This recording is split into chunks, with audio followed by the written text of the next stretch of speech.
What's up, fam? It's RJ Young. You know what time it is. If you're new to my channel, this is your first time here, consider hitting the like and subscribe button. Here we go. What's good, y'all? Check it out, man. Like, we doing so much right now. I love it. So, first thing I want to talk about is something we haven't talked about, a relatively new development, which is Kerry Cooks. All of a sudden, it doesn't look like Kerry Cooks might be the secondary coach at OU come next year. That we need to talk about that. Why is that so? Is it because Mike Stoops is still the head defense coordinator and Kerry Cooks is tired of being the co-defense coordinator? Maybe, but no, because the talk is about Kerry Cooks leaving to go to Texas A&M. Why Texas A&M? Well, because Texas A&M is acting like Man City and wants to buy itself a top 5 ranking, because Texas A&M is acting like a college kid with a new credit card, because Texas A&M is acting like Richie Rich, like money just absolutely grows on trees, and they are willing to throw whatever money they want. And we all know that Texas A&M is becoming OU South, you know, starting with Kevin Sumlin, who was a great offensive coordinator at OU, and then Brandon Williams, 5-star running back that they've turned into a corner. Keith Ford, who was a truck stick at OU, went down there, man. You know, it just keeps happening. Schmitty, just left. Took a lot of money to go down there to be the strength and conditioning coordinator at Texas A&M. Jerry Montgomery was lured back to the, you know, college football ranks from the Packers to be the defensive line coach at Texas A&M, which is a problem for us because Jerry's a really good coordinator. Jerry would have been a really great coordinator.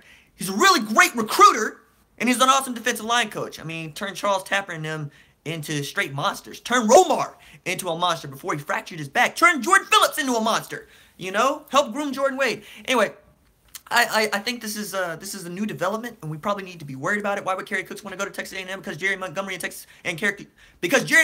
Kerry Cooks are very close. You know, that was one of the reasons that I think Kerry Cooks ended up wanting to go to OU and leaving Notre Dame in the first place. And we both know, like we all know, that Kerry Cooks is one of our better recruiters. He's up there with Cale Gundy as far as getting kids from high school to OU. You know, and Jerry Montgomery was fastly becoming one of those people. And that was one of the reasons we were all sorry to see him go. It was nice to see him get, you know, moved up to the professional ranks. But now he's in Texas, fighting for the same talent that we more or less got a stranglehold on after Texas. You know, every kid that grows up in Texas wants to play at Texas, whether or not they want to admit it or not. But, you know, I think that's something that we need to keep an eye on. Why would he want to go? Maybe they're offering more money. Maybe it's that he really is tired of being in Norman, you know. But on the flip side, I think it's really cool that we no longer have to worry about Bill Bedenbaugh. He seems to be very happy about where he is, and thank God for that, because all of a sudden the offensive line was a bloody friggin' shambles, you know, when Kittles was here. And man, wasn't it Bobby Jack Wright who also had control of the offensive line? Bill Bedenbaugh comes in and says, no, they all belong to me now, you know. And he's turned the offensive line unit into one of the strengths of the entire football team, not just the offense, but the entire football team. We're gonna reload there, man. You know, we're losing Orlando Brown, you know, who's a first-round draft pick at tackle. We're losing Eric Wren, who was solid at center, right? And we got Creed Humphrey ready to go. You know, that was a kid that they almost didn't redshirt because he was that good, and Eric Wren turned out to be okay. Not to mention the guys that we got coming in, Bray Walker, Daryl Simpson, and the kids that we were allowed to redshirt. You know, that's not a small thing. It's not a small thing. And I think that's something that we really should keep an eye on, and we should be very happy about. I mean, I love it, and I want to see Bill Bedenbaugh do well. I like that he wants to stay in Norman for a while. I'm glad that he gets the co-offensive coordinator role because he frankly deserves it, you know, seriously. And of course, we all know that Bennie Wylie was recently hired to replace Jerry Schmidt as the new strength and conditioning coordinator. My man looks just cut from the Arnold, you know, the Arnold classic for you bodybuilding buffs like me, folks who really love it. We'll look at his physique and go, my goodness, it's not just that he works out, it's that his diet is clean. I mean, he's living right. Also got television chops, you know, went on NBC Strong and won it. You know, did great work at Texas Tech, did great work at Texas before, you know, Charlie Strong got fired, and then Bennie Wylie got fired. But this whole Bennie Wylie being from Texas Tech thing has me a little, you know, edgy about Lincoln Riley's hiring process, because so far we look like Texas Tech North on the coaching staff all of a sudden, you know? And you know, far be it from me. In his first season, my man won 12 games, You know, he lost 2. 1 to an Iowa State team that turned out to be pretty good, not bad. Almost went an entire season without fumbling the football. And then lost in the Rose Bowl to Georgia, a Georgia team that played in the national championship and gave Alabama everything that it could handle, sending them into overtime. You know, so he's got some leeway there. But this whole Texas Tech thing, man, Texas Tech ain't winning no national titles. You know what I mean? It's a good jumping off school. Great for that. But I wanted to see him make a splash hire. He still hasn't made a splash hire. And maybe he's not a splash hire kind of guy. But I would like to see him, you know, fire Mike Stoops, as we all would, and then go get a defensive coordinator that's going to just wreak havoc. You know, we talked about that, man. We talked about that.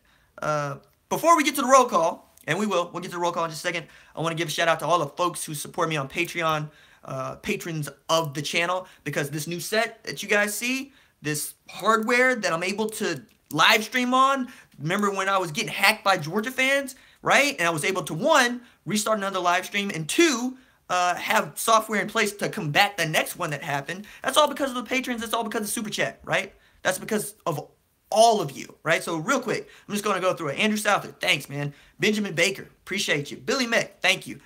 Billy in the Redwoods, that's what's up. Blinken Riley, man, go follow Blinken Riley on Twitter. He's awesome with stats, and he's funny. I mean, he's a good time. Brandon, appreciate you. Brett Burns, appreciate you, fam. You know, Burns, solid, man. Burns one of the first people to look at this channel and be like, ooh, this is cool. And Burns been supporting me since jump. Charles Serber, always in the comments. That's what's up. Sierra Todd, I appreciate you. You know what I mean? Colin Wetz, that's what's up. David Copen here. David Stowe, my goodness. I mean, what David Stowe has contributed to this channel, you guys don't even know. And his privacy is tantamount, or is paramount, excuse me. So I want to keep that together. But, I mean, huge supporter of the channel. Derek Ives, appreciate you. Don King, man. Don stays in my emails, keeps me up to date, man. Mama Savage, big patron.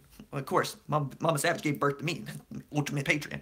Holakyle, excuse me. Go check out his YouTube channel. He's great with putting together the highlights, especially of games.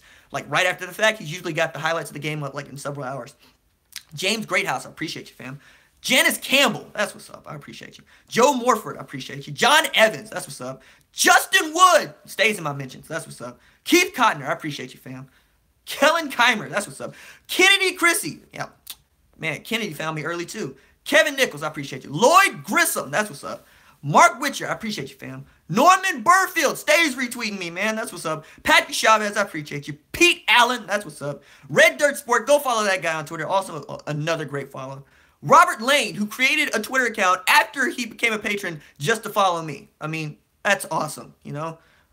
Sooner 058, that's what's up. Spencer Forsyth, I appreciate you. Steve Willett, that's what's up. Terry Beckham, Terry's also a huge fan of the channel, huge fan of the live shows.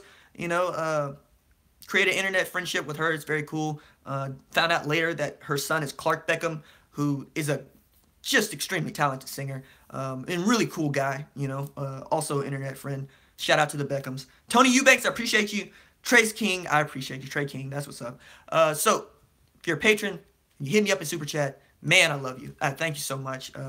You know, I was hoping to reveal this set at this live show, but Bennie Wylie got hired. And, you know, we have to do what we got to do because I make one of these every single day. You know, that's how we do it. And I take it very personally and very seriously that you guys come here looking to be entertained and to get information. So, with that all said, let's do the roll call. Who's in here, man? Let me see who's in here. Let me see. Mark Riles is in here. That's what's up. Okie Cub, what's good, fam? Prayers to Washington State. Absolutely prayers to Washington State. We'll get to that later. Doom Glorious, that's what's up. I appreciate you. Jerry Moore, what's good? 3 half evil, I like it. Braden Quinn, what's good? Jesse James, what's good? Oklahoma 24, that's what's up. Coach B in the house. Daniel Torres, what's up? Cole George, I see you. Joshua Young, what's up? He's always early. Cryptic Gumbo, what's good? James McMillan in the house. Cat Tiger, stays on Twitter.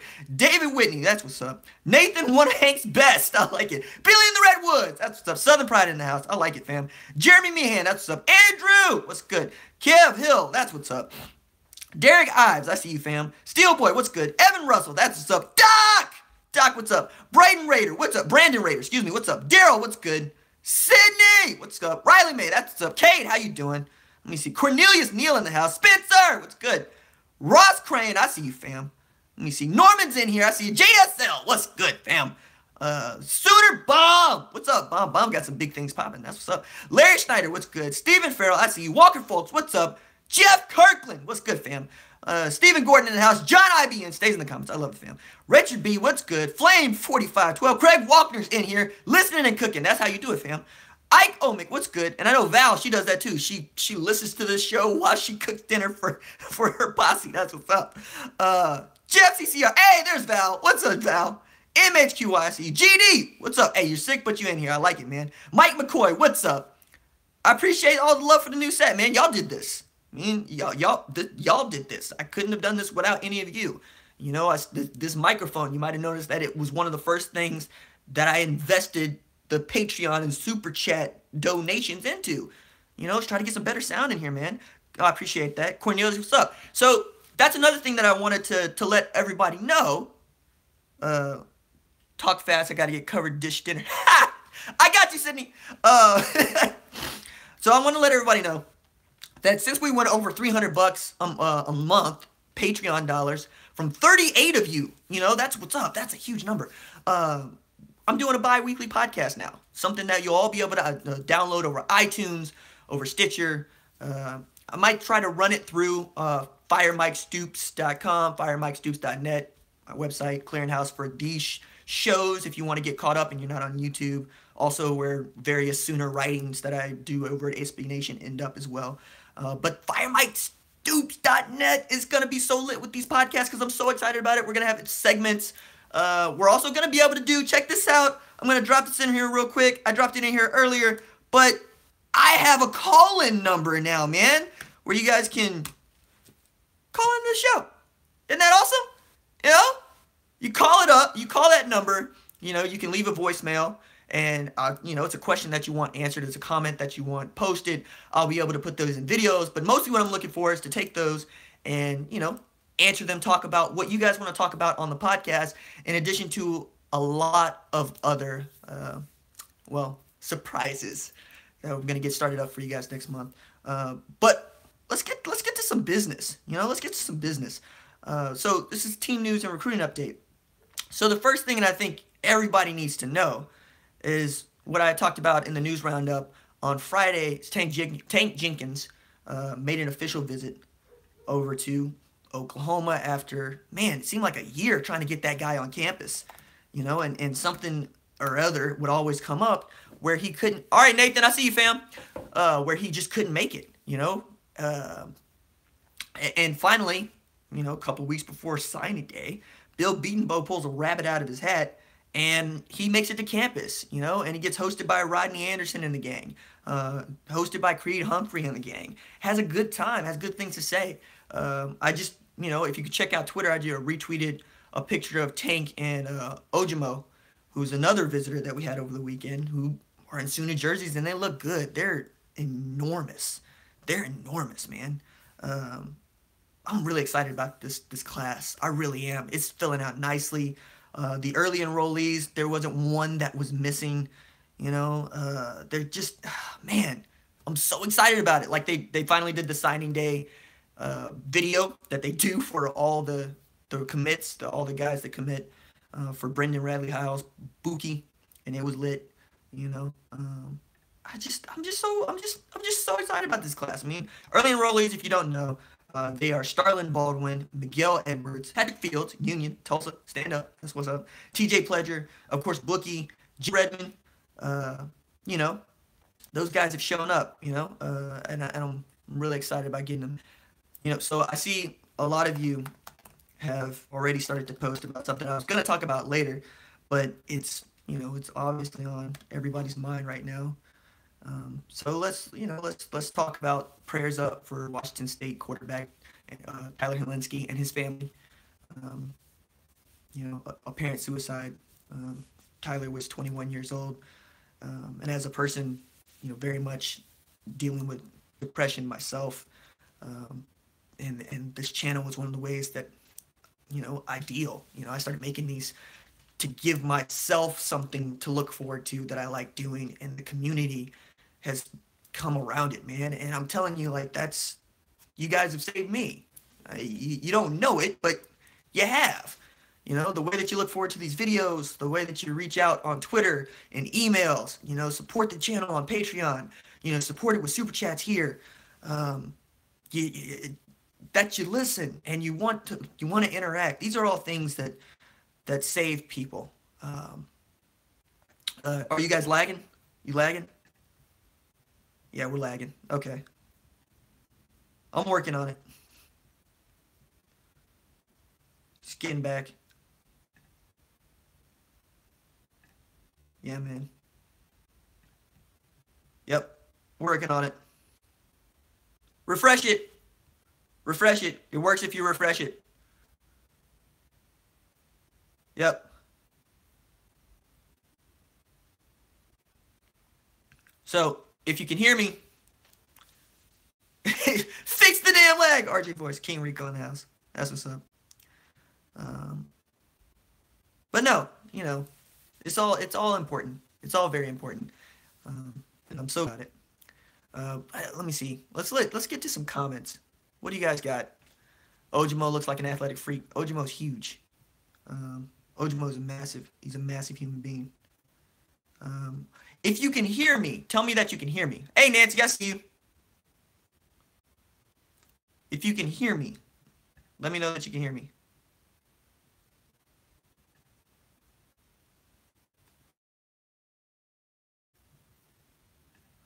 Oh, for fuck's sake. You got me? Who's got me? Anybody got me? If you can hear me, say that you can hear me. Tremonda. Still lagging. Brandon says he's good. Kev says he's got me. Okay. Okay, you guys, the video's quality, but I boosted the audio. You can hear me. Okay. See me and hear me.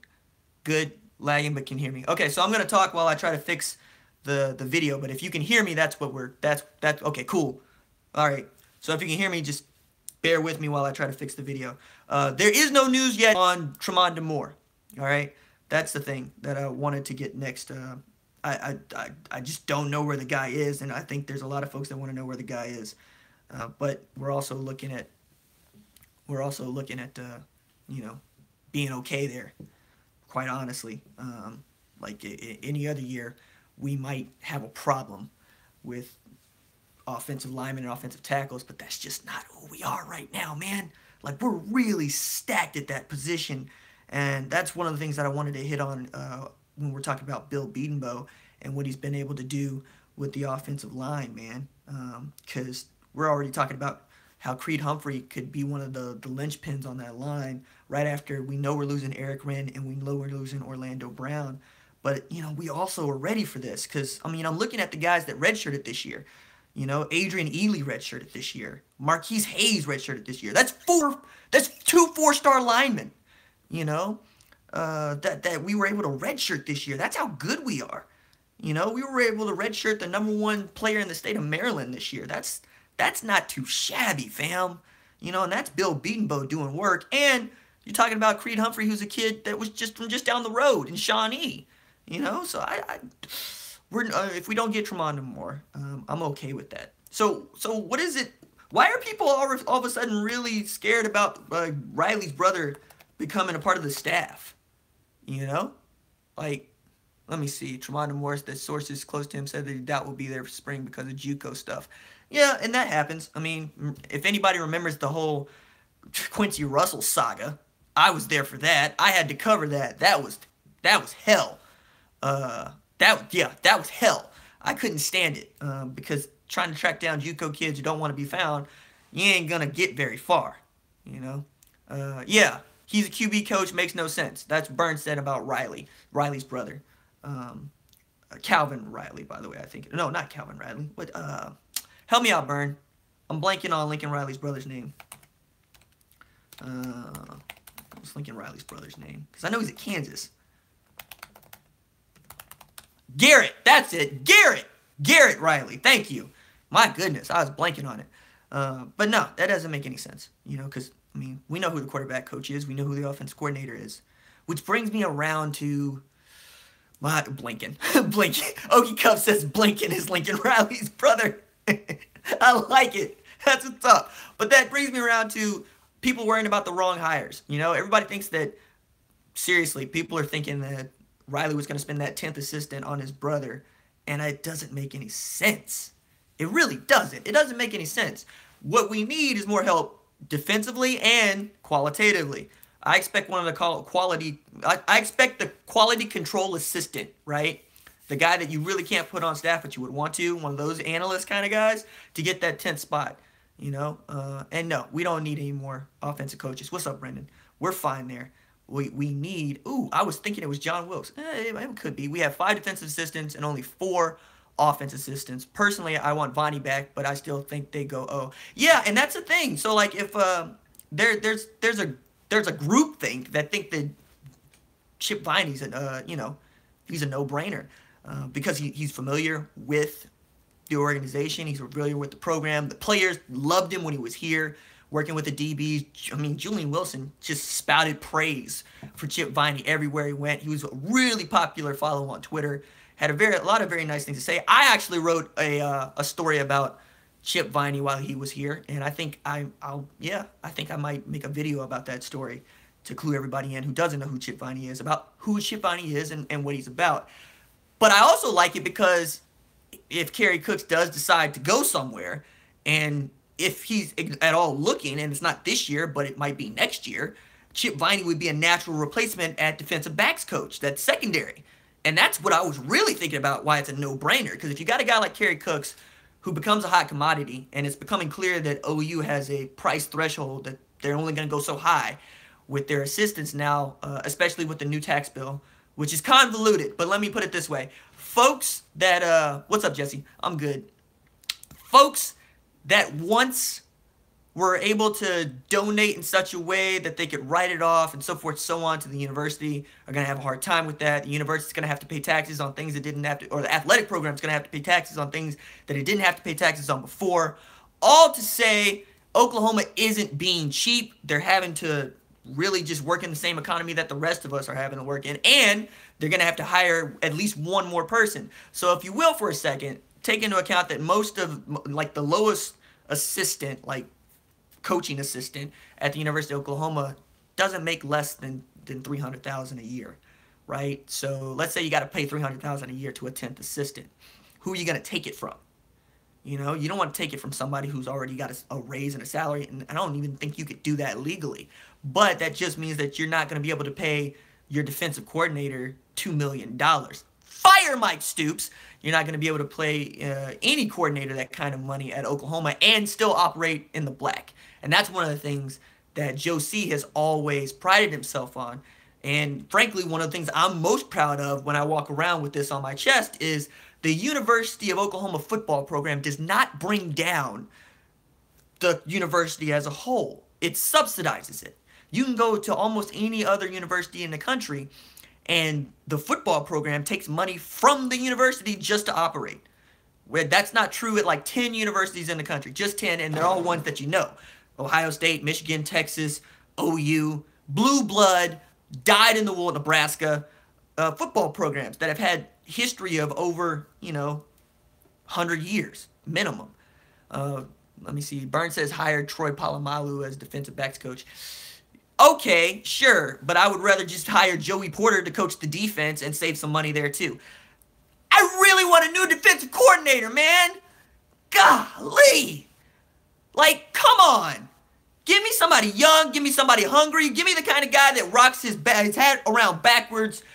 Somebody that's going to be jumping up and down on the sidelines, that runs 5 base coverages that everybody on the field knows, puts 4 men on the line of scrimmage, puts linebackers out there that can run, plays man coverage, and plays 2 split safeties when they're 4 wide on the field. Anything less than that is single high coverage, cover 1, lock people up. My goodness, why is that hard? Woosa. Look.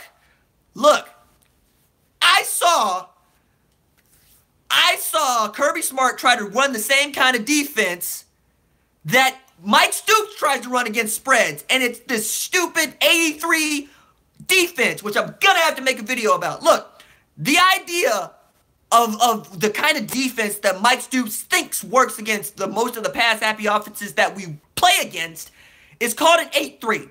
And it's called an 8-3 because it wants to act like a 46 defense where you can absolutely match up anywhere you want and you put the best 8 athletes that you have on the field and 3 true defensive backs, right? So he put Obo on the field not to be a pass rusher, but because Obo can line up over the slot, he can line up in a 9 technique, he can drop back into coverage, hypothetically. But it doesn't work because you're asking kids to do more than one job. Look, man, the reason the air raid works is because you have one job, you know? You play tight end, you play wide receiver, you play X, you play Y, you play Z, you play H. You don't play anything else. You get to learn your position. You get to be good at like 10 plays and run those plays better than anybody else in the country. All right? So you can't match up in your 83, you match up man zone with 2 men on the line of scrimmage and then expect to win. And then Kirby Smart did that in the first half, got roasted, and then in the second half he said, no, enough of this. If we're going to get blown out and we're going to lose, we're going to do it our way. We're going to do it playing our football. And that was matchup, man coverage, cover 1, single eye. Golly! Come on, man. We got rolled. We got rolled by a football coach that told his football players, just go play. Just go play. Play man coverage, run to the football, make tackles. You know, I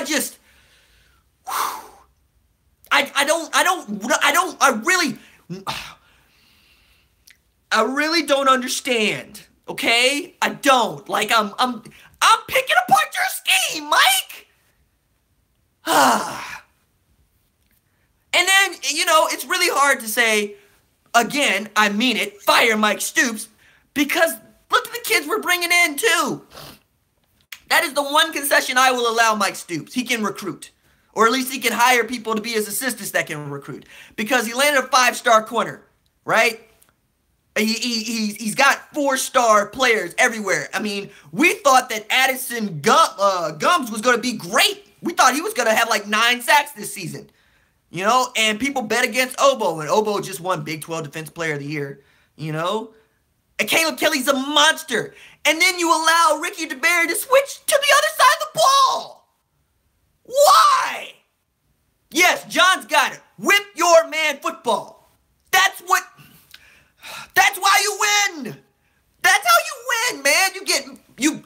You have to set, as a coach, on either side of the ball, your job is to put your players in the best position to succeed. And that means 11v11, right? That means that you don't get out schemed. That means that you don't get out strategized. That means that you put players in position to make plays. Look, I got a short video that I just recorded and will publish at some point about Baker Mayfield's worst throw was not the pick that he threw. It was a throw that CeeDee Lamb plucked out of the sky that only CeeDee Lamb could have made. And the lesson was, sometimes you're just going to get out-athleted, right? That's what's going to happen. Some guy is going to flat out beat you. It's not going to be the scheme. It's not going to be the routes. It's not going to be any of that. It's going to be, did you get beat by the man in front of you, right? And if you let OU do that, we win football games, man, because we have better players than everybody else. That's how Alabama wins. It ain't they're running this really stupid-looking defense. They have enormous monster freaks playing football there, man. You know, that's what it is. That's all it is. Minkah Fitzpatrick is an absolutely brilliant athlete who can be coached. So they coached him, and they put him in positions to succeed. You know? Baker Mayfield was not a highly recruited quarterback. He had to walk on at the University of at Texas Tech. And then at the University of Oklahoma. He had to work on twice, but he was coachable. He could learn. You put him in a position to succeed, and he succeeds. You can't coach work ethic. You can't coach hustle, and you can't coach talent. All right? Everything else is debatable. Right? We can run 4 men on line of scrimmage. We can run 0 men on line of scrimmage. But if it amounts to one-on-one man on man, hat on a hat football, we should win championships. You know, I'm just, man, we deserve better. We deserve better. When you put up 45 in regulation, there's no football game on earth you should lose. None. From midget to the NFL. If you put up 45, you should win a football game. If you put up 45 and you lose a football game and you didn't have like 9 turnovers from the offense, that's the defense's fault. You know? And I watch the games like you watch the games. And I can't, when you got Obo lining up on the numbers, you're asking to lose the game. He doesn't do that. He's a pass rush specialist. Matter of fact, there's this great debate on Twitter. And if you're not on Twitter, I encourage you to get there because, you know, I'm there a lot and it's really cool to interact with people. One of the things that was asked to me was, who was the best OU linebacker, you know, that we've had, you know, just period, since Bob, you know, who was the last great one? Who was the last great OU linebacker? And there was a qualifier. The qualifier was you can't use a guy like Stryker or Obo because they're pass rush specialists, right? They're linebackers in name, but their jobs were to fly off the end, right? And I said Lofton, David Whitney. I said Lofton. Curtis Lofton was the last great linebacker we had at the University of Oklahoma, right? The last great one was Curtis Lofton. Now, somebody tried to tell me Travis Lewis, but I was like, nah, not really. No. No. Curtis Lofton was a beast. You put him in the middle of the field and nothing, sideline to sideline got past him. Ryan Reynolds was great. Curtis Lofton was better. Travis Lewis was great. Curtis Lofton was better. You know, I don't see it. I don't see that in our recruiting. You know, we're asking Kenneth Murray to be that guy. But he's so young, you know, that sometimes, like, especially in the Rose Bowl, he got exposed. He would overrun plays. He would get fooled by play action. Like, there was one Sony Michel touchdown where it was just jet sweep action, and Kenneth Murray flowed straight with the jet sweep action, and right off the end of that action was Sony Michel, who busted right by Kenneth Murray to the house. You know, but also, if there would have been 3 men over there on that side of the football field to the strong side, maybe it wouldn't have happened. You know, but also, 4 men on line of scrimmage, then you can seal off an edge. You can seal off an edge. But on that play, you got 3 men on the line of scrimmage. And you're playing 2-gap technique, right? So you got many problems already before you snap the football. And as a coach, your job is to eliminate those problems. You know, run a 4-2-5. Run a variation of a base 4-2-5, right? So if you see 4 wide receivers, you're fine, right? If you see 2 tight ends, you're fine. You can always adjust to this. You can always adapt to it. So check it. If you run it 4-2-5, and we should because we're deep at safety, and in particularly we're deep at free safety, strong. Look, we don't have a center fielder. You know, that was Stephen Parker's job. We're gonna have to find another center fielder. We're gonna have to find another guy whose job it is to not let the defense get his lid taken off. You know? But outside of that, we have hitters. We have guys that run the football. We have guys that can play linebacker if you want. You remember when Mike tried to play Will Johnson at outside linebacker? You remember that nonsense? Do you remember when Mike tried to play Julian Wilson at middle linebacker? You remember that nonsense? You know? It's because those guys, those hybrid nickels, were our best tacklers. Tony Jefferson played that position. Tony Jefferson had everything flowing. Jared, I appreciate you, fam. That's what's up. I'm like, can I get fire Mike Stoops? That's for Jared. $10 on the super chat. That's what's up. That's what we're talking about, man. You know, a cautious Mike has turned into confused Mike. Steven Gutner. Look, I know that we're deep at safety.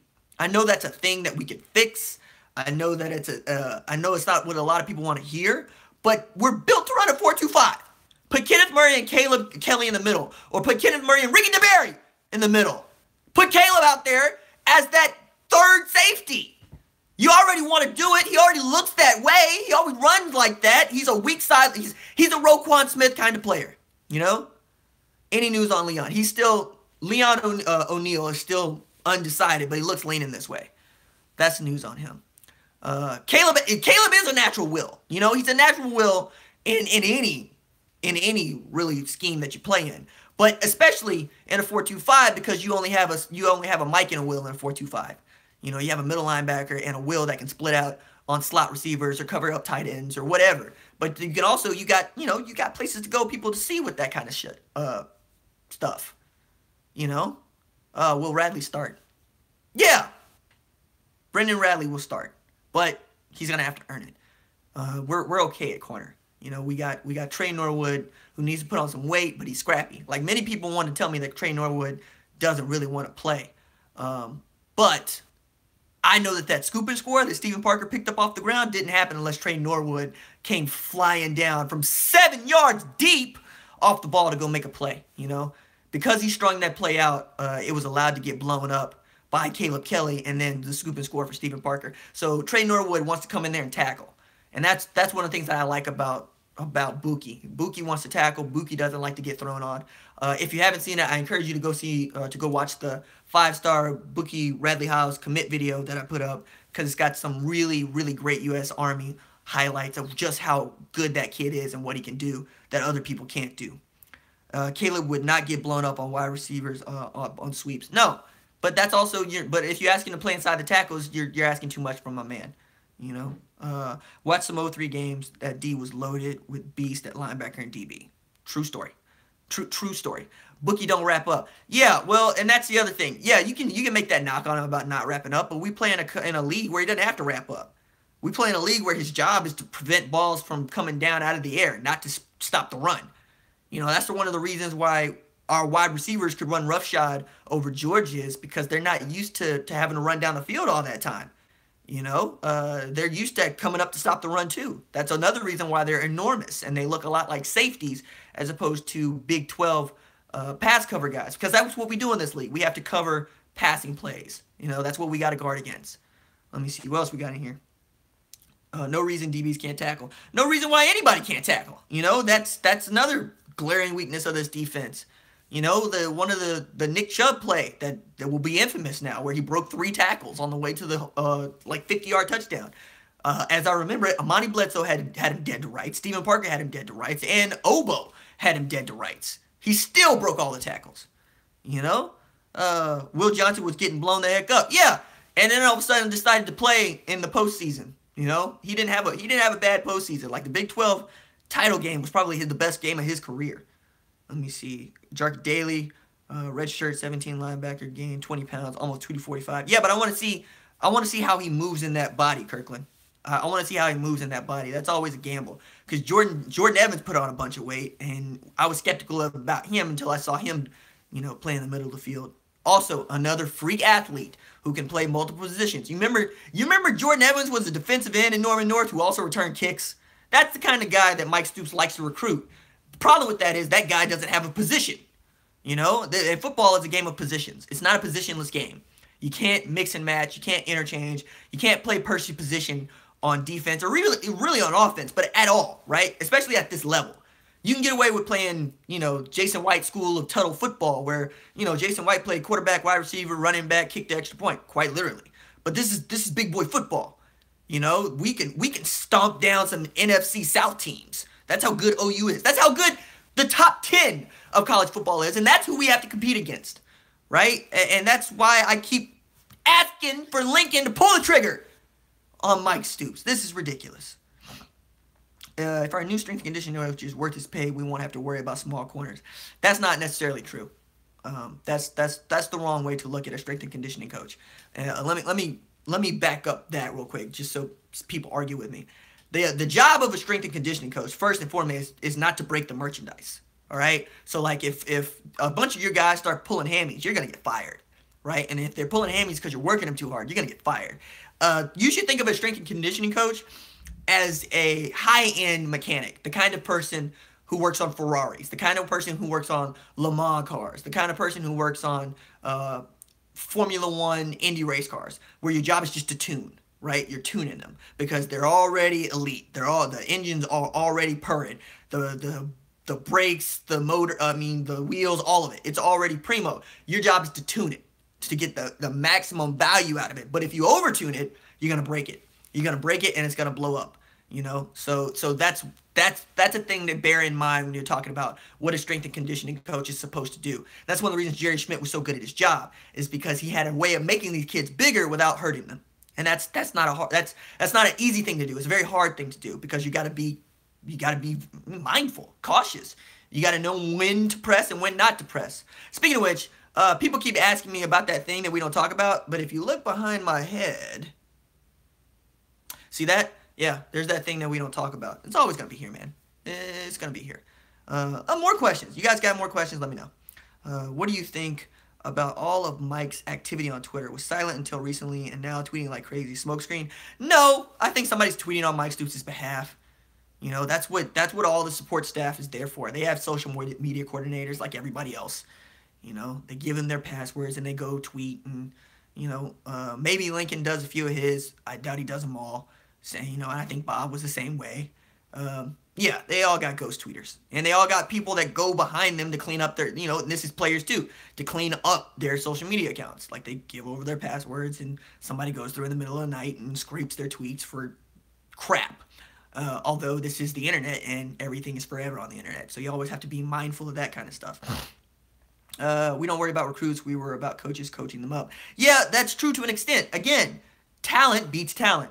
You know, I think about this when I talk about 2A football, for instance. Millwood High School, Oklahoma, is always talented. Always really talented. Not always super disciplined, but always really talented. Davis, which is my favorite high school football program, not named Booker T, to watch play football, runs a wishbone with a bunch of guys that are smaller than me. And I'm 5'5", 135, right? They're smaller than me, but they're wild men, and they're very well coached. But when they line up to play each other, right, Millwood and Davis, there's a huge contrast in style. But Millwood has won those games before because they're just better athletes than some of the Davis football players at skill positions. But Davis will win in the way that the Patriots win, because they won't beat themselves. So there's something to be said about coaching. There's also something to be said about talent. But I'm an Oklahoma fan. I want to see them together. Bumping the mic. I want to see them put together. You know, that's what I want. Hey, Mike, come see me, fam. If you think I'm little, come see me in the weight room. We can talk about little. No, I'm just playing. Let me see. That thing behind your head is so cool. I appreciate that, John. You know, people in the comments been asking. Speaking of Booker T, watch out for Dax Hill. Yeah, that we need to start talking to Lincoln about sleeping on Booker T players. You know, Dom Alexander had 19 tackles in the Red River rivalry game. You know, tied for a record. Tied for the same record that Boz held. Came from Booker T. Justice Hill! Justice Hill's a great running back. I just hate the dude plays at Oklahoma State. I'm going to root for him when he goes to the league, but he's playing for the enemy. But we could have had Justice Hill, you know. That would have been easy to do. Let me see. What else is in here? What else we got? Because I know there were some things on the docket that I want to talk about. Basketball. Let me see. Can you see Levi Draper having a big role next year? Yes, I would love to see Levi Draper get some shine. But Brian Meade is the guy that I keep my eye on. I don't know that he's going to move up the depth chart much, but the kid's a winner, and he's built to play football, and he loves to play linebacker, and he'll wrap up and tackle. That's good enough for me. But you know, we were ranked number 4 in the country, and then we got Kansas Stated. Just goes to show, man. At the start of the week, there were, count them, 4 of the top 10 teams in the country played in the Big 12, right? And Oklahoma was the highest ranked of those.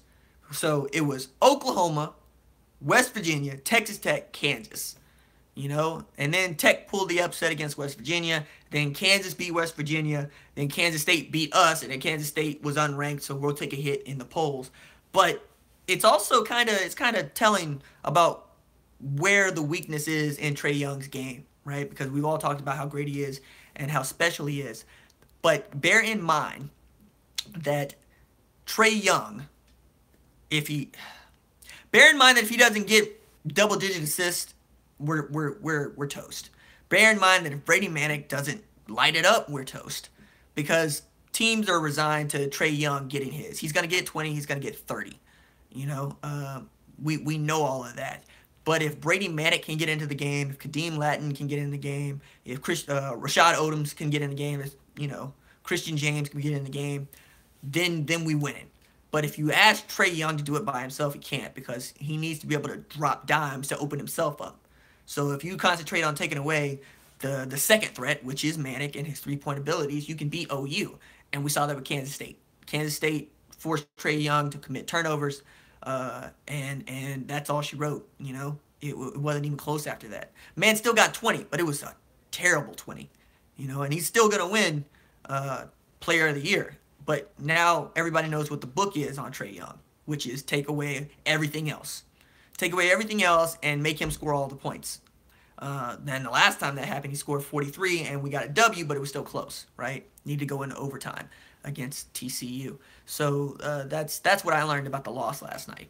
I also learned that this is the toughest league in basketball. You know, we're it.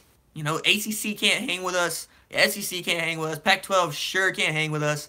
This is the best conference in basketball, which is surreal to say, is it not? You know, isn't it just weird to think of the Big 12 as the best conference in basketball? But it wasn't so long ago that we were in the Final Four, Oklahoma. Remember when, Hollis was leading us, and Hollis Price was everybody's favorite basketball player? That wasn't so long ago. Let me see. Big 12 is 102-16 in non-conference games this season. That's the highest winning percentage in college basketball. Bennie Wylie with that stat, and that's why you should follow him on Twitter, because he drops that kind of noise all the time. Just mind-blowing stats everywhere you look. Massive retweets to it, and he deserves every single one. Blinken says every team in the Big 12 has a winning percentage of at least 62.5%. All 31 other conferences have at least one team with a losing record. That's massive. You know, that's massive. That we are the toughest. We're the toughest conference in basketball. We're tougher than the East, and we're tougher than the West in the NBA. It's hard to win games in this conference. But also, one of the things that I'm looking forward to is the reign of terror from the Kansas Jayhawks is over.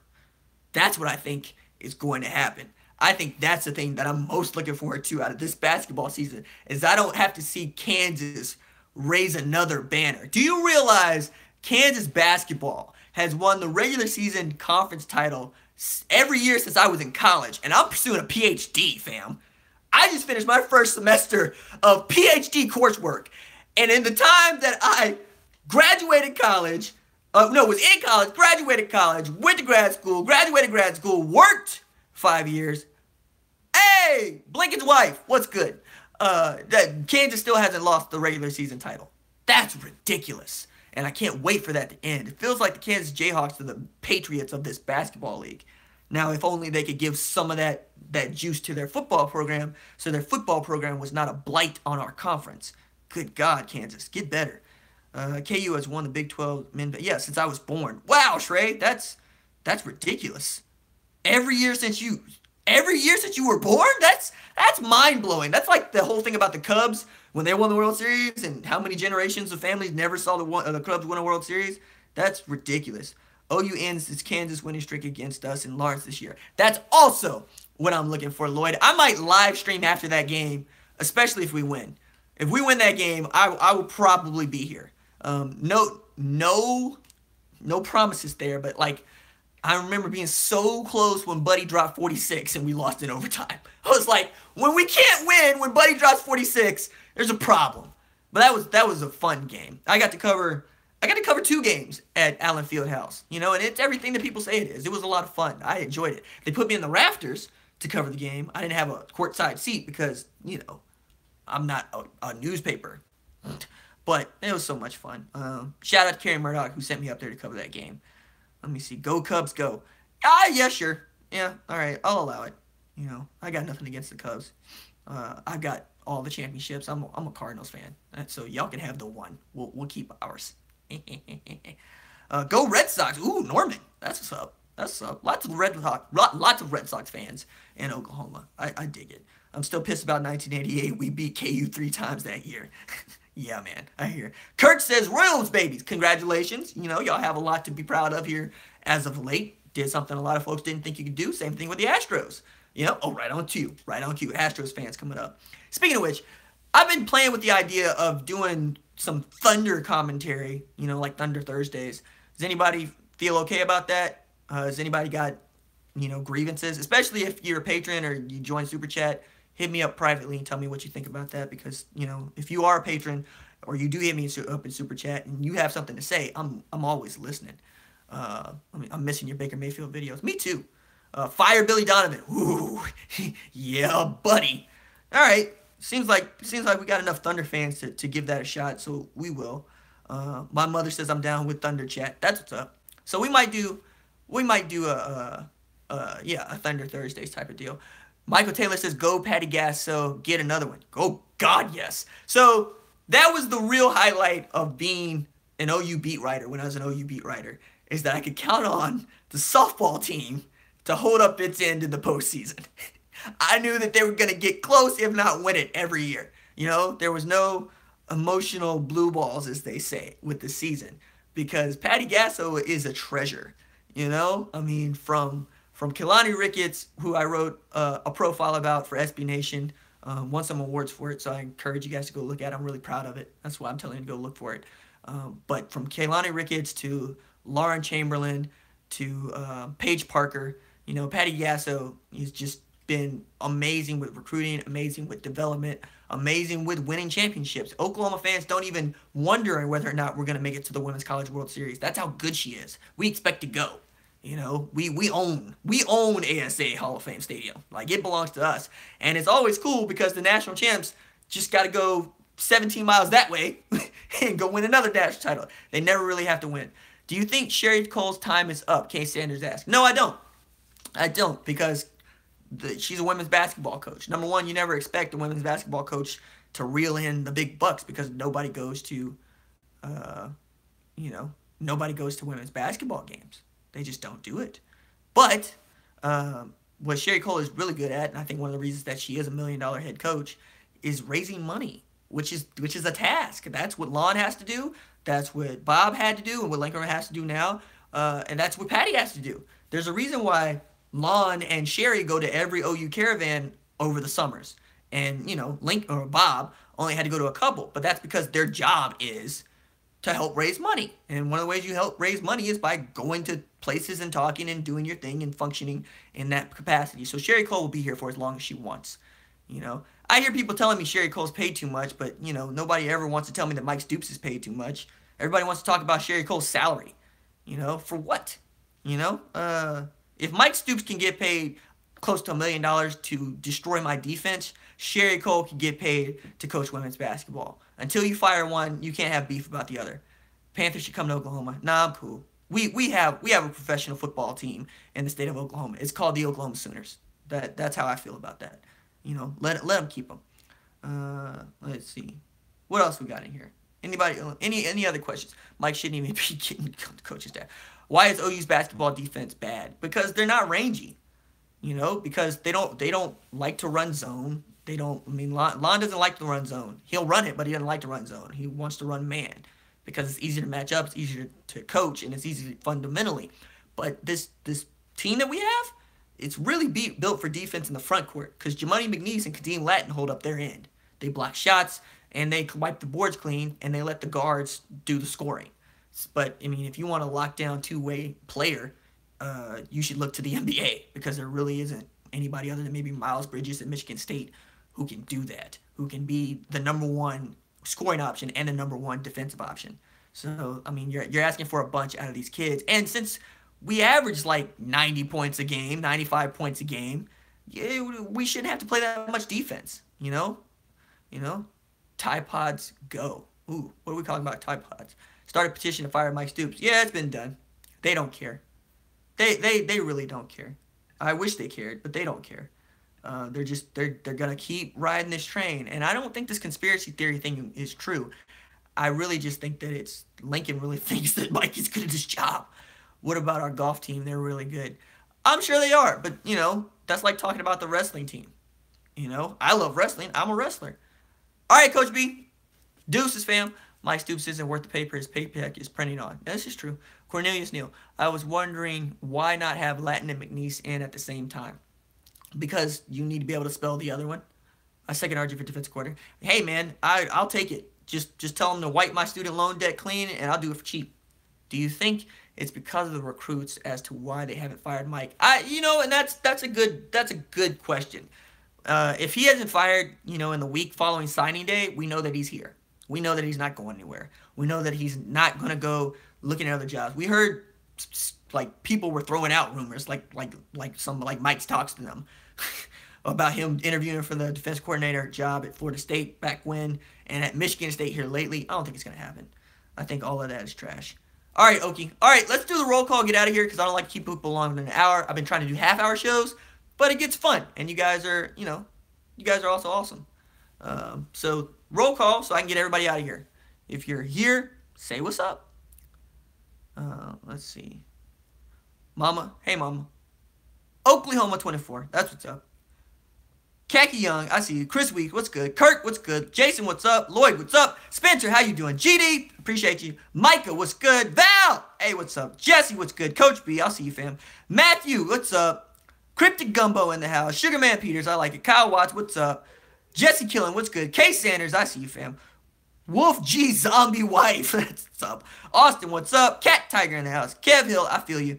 Let me see. Stephen Gordon, what's up? Norman Burfield, what's good? Kate, I see you. Flame, what's up? Evan, what's up? JSL, stay in the email, dog. I'll read them. Shrey, what's good? Stephen Gordon, what's up? Andrew Souther, what's up? Dread Out, I see you, fam. Edward, what's good? CBR, new to the comments, but stays in the comments. Quads from Burn. Burn's the homie. Let me see. John, what's up? Clint, what's good? Mike McCoy, what's up, fam? Ricky Bobby in the house. Ryan Colley, what's good? Doc, I see you, fam. Alicia Carey, what's up? Crankstar, I see you, fam. Smitty, what's good? Unimitsu, I feel you, fam. I appreciate you, fam. Mr. Nice Guy, that's what's up. Don King, that's what's up. Rodney Holmes, what's up? Who else we got? Let me see. Yvette, your husband put you on blast. That's what's up. All right, that's it for me. If you like the videos, don't forget to like and subscribe. I upload a video every single day. We live stream on Wednesdays, especially during the off season. We're down to one day, unless something crazy happens. But, I hope you guys are having a good time. I'm having a good time. I'll see you tomorrow. Deuces.